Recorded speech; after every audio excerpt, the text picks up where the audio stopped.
Nagumye mbwira abakinyi bacu turondera kuko n'umunota wanyu urabona ko iciye cinjira kandi dukiniye hanze en plus tumaze imisi dutsindwa nibaza ko atari bibi kandi dukenye na Fisaro tukanganya ngaho iwabo nubwo tugize kuko tumaze imisi dutsindwa twaragiye hanze match ya mbere turatsindwa ya kabiri muhira turatsinda nibaza ko iyitunganyije si bibi naho twakinye bari nusu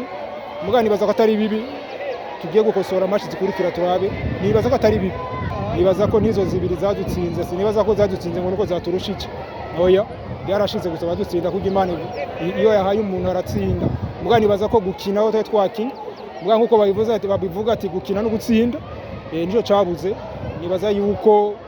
hari igihe bishika mu bihe ugasanga bigenze nabi birashize muri ico bihe muga nibaza yuko nk'ubu twagize ni nkuko twakosoye kuko twara tumaze imisi dutsindwa tujanje turanganya tugiye gukinira inkino zitatu muhira nibaza yuko tuzogerageza dukora uko dushoboye turabe ko tworonka ayo manota bana bamusonga ati barakunda umugwi wabo nibaza yuko iyo baba bishoboka iyo atabari ingorane y'igitoro wari kubabona baje kuraba koko barakunda umugwi wabo ekipe itsindwa canke itsinda baguma bari inyuma yabo.